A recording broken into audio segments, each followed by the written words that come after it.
All right, rational models.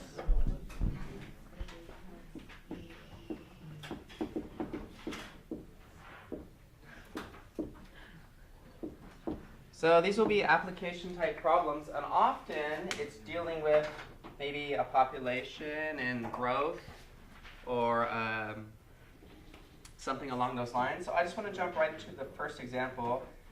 This is an insect population. So suppose that an insect population in thousands per acre is modeled by, okay, so we have an insect population.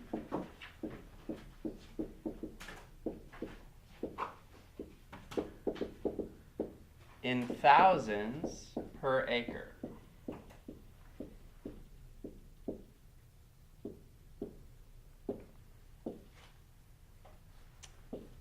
And here's my model for this. P equals 5x plus 2 over x plus 1.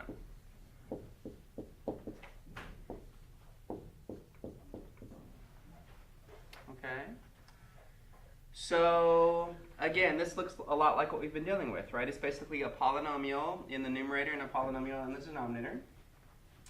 And so P is the population in thousands per acre. So P is the population in thousands per acre. And X is, what is X here? The time in months.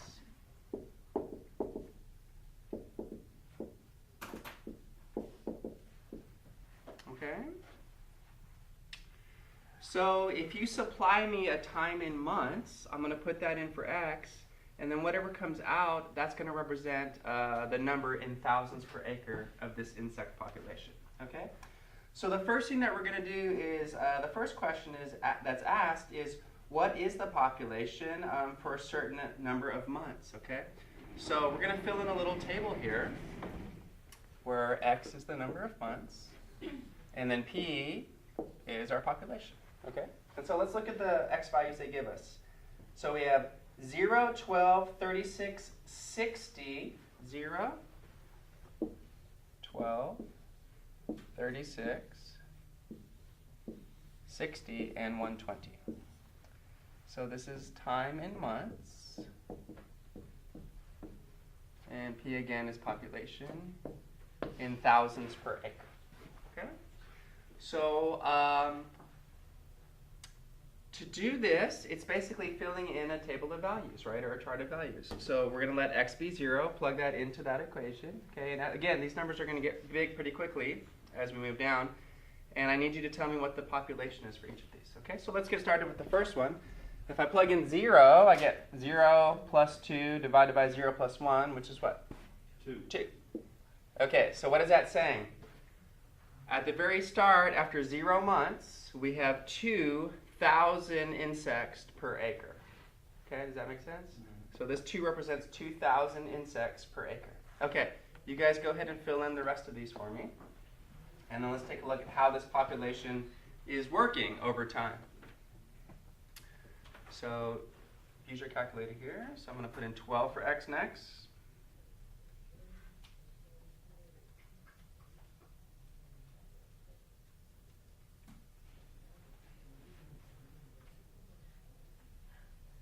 Let's go 3 decimal places. So 4.769.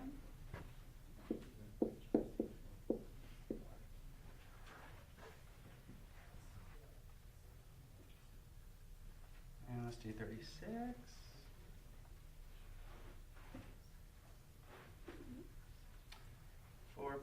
.919 roughly, and then 60.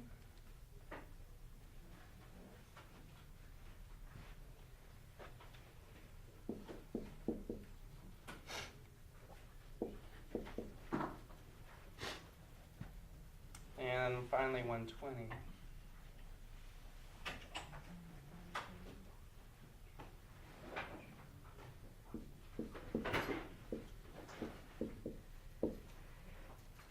Okay. So hopefully you guys got roughly something around these numbers. So again, this is in months. So 12 months is equivalent to what? 1 year, right? So after 1 year, we're at about 4,769 insects per acre. Okay. 36 months, right? We're at 4.919 thousand insects per acre. And then 60 months, 4.951. And 120 months, how many years is 120 months? 10. So 10 years later, we're at 4.975, okay? So initially, at the very starting point of measuring these insects of the population, there was 2,000 per acre right at the start, okay? 10 years later, what is happening with this number? It just keeps getting closer and closer to roughly about 5,000, but it's kind of plateauing or flattening out. Does everybody see that?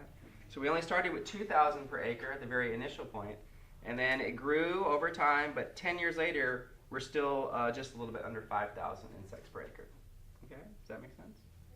So that's kind of what's happening with this insect population.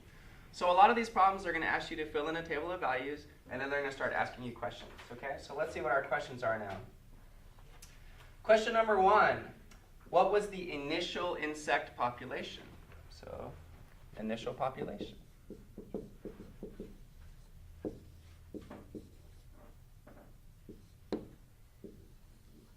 Okay, so can I read this table? What is the initial population?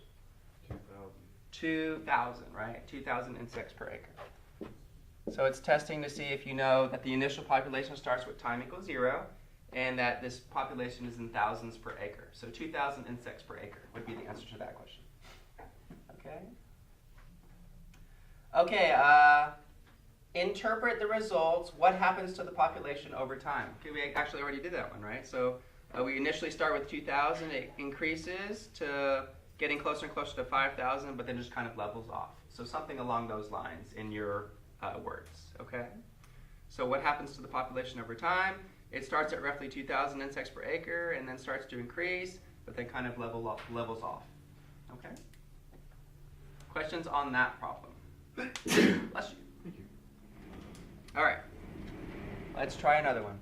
So all of these models are going to be somewhat similar.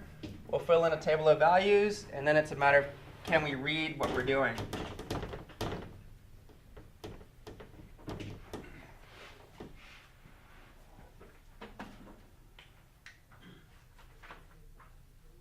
All right, modeling traffic. T equals 1 over 10 minus x. So now we're modeling traffic. Okay?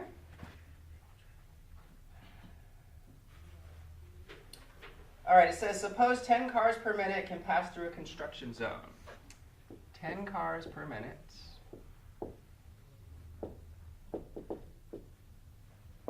can pass through a construction zone.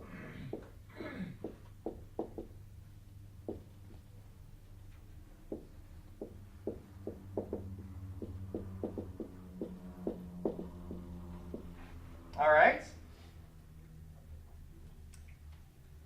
If traffic arrives randomly at an average rate of x cars per minute, so x is the cars per minute that are arriving randomly, okay?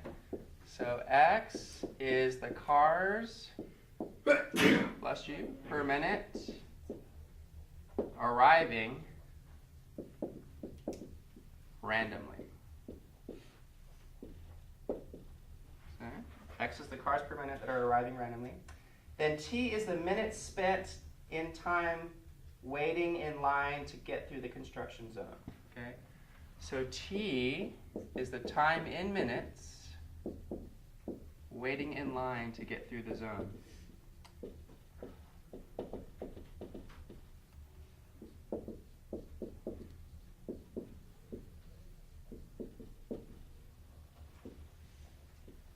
Okay, so let's make sure we understand these variables. X is the cars per minute arriving randomly to the construction zone. Okay. T is how long you spend in minutes waiting in line to get through it. Okay. And this is our traffic model. Okay, so the first thing they're going to do is give us a table of values where X is going to be the cars, right, arriving per minute, and T is going to be the minutes waiting in line. Okay, so here's my table. And that's the first thing they're going to have us do is just fill in this table. So we have x and we have t. I'll give you the x values. 5, 7, 9, 9.5, 5, 7, 9, 9.5, 9.9, and 9.99. All right, you guys fill that in for me. Tell me what the t values are. Okay, go ahead. Use your calculator. Get those values.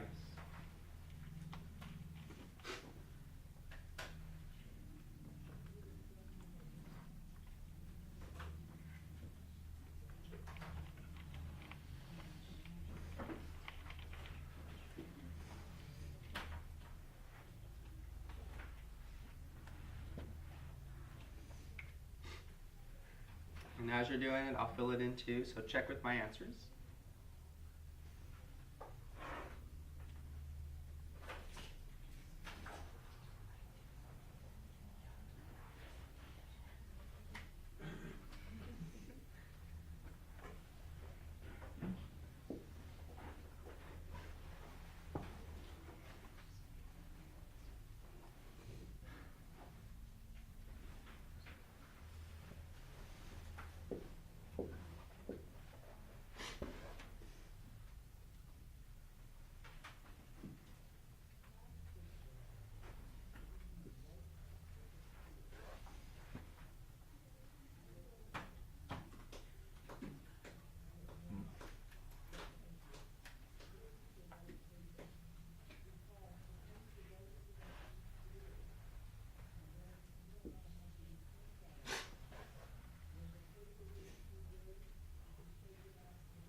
Okay, did we get this? 0.2, 0.333 repeated, 1, 2, 10, and 100?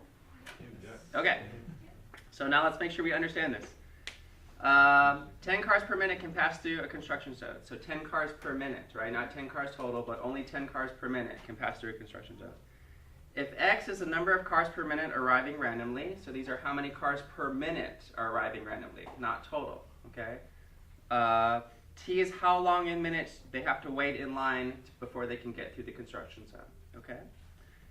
Now, if it's 5 cars per minute arriving randomly, how long do you have to wait to get through?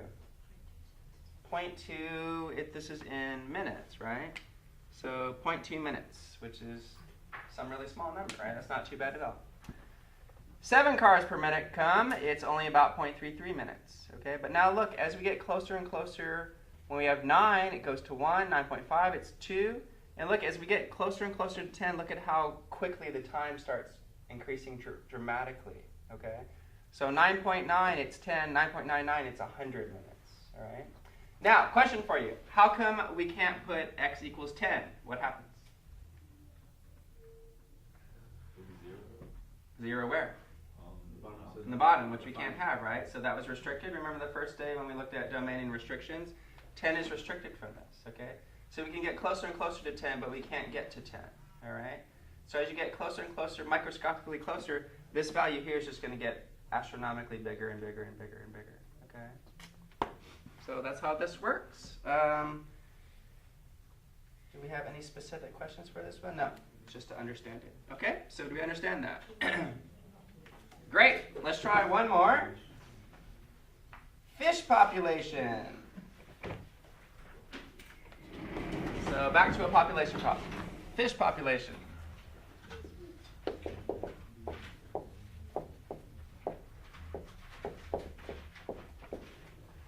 Our model is P equals 3x plus 1 over x plus 4.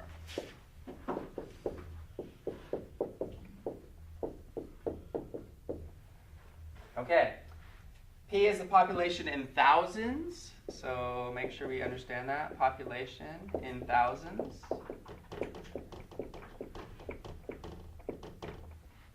x is the time in months. So x is time in months.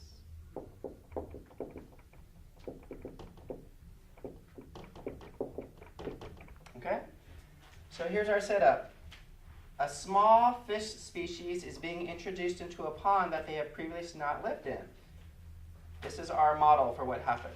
Okay? And then they want you to fill in a table, and then they want you to answer questions. So, let's do the table. X and P.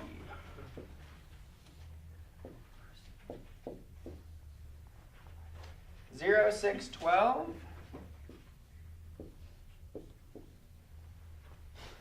36, 72. And 120.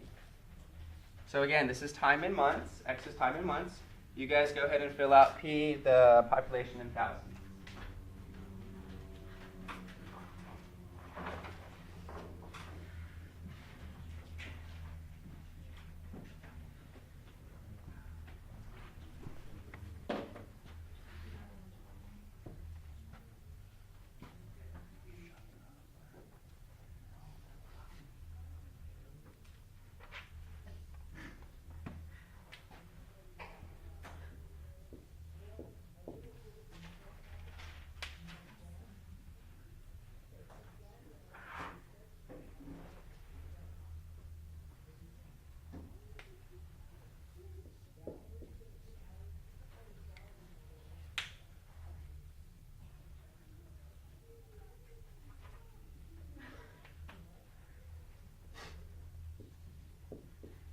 I'm just going to go out 3 decimal places, roughly. So 2.313 for that one.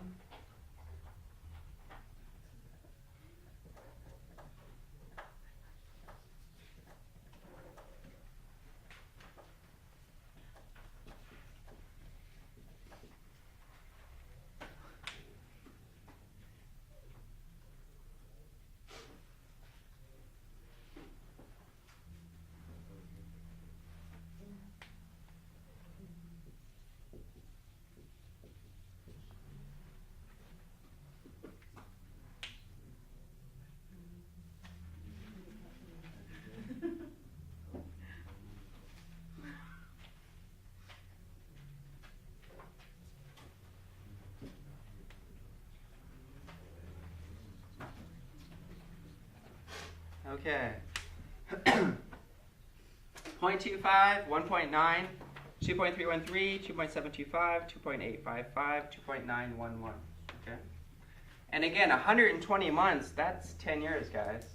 So after 10 years, our population is roughly 2,911 fish. Okay. So you just leave it like this, like that's the answer? Yeah, so the first part is just filling in the chart, and then they're going to ask questions. Okay. So, question number 1.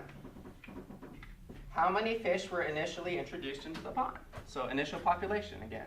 So, initial population. So, what is our initial population? 0.25 thousand, right? So, what does that mean? 250. 250? Okay. So, how do I get that? You do 0.25, then times 1,000, right? Okay?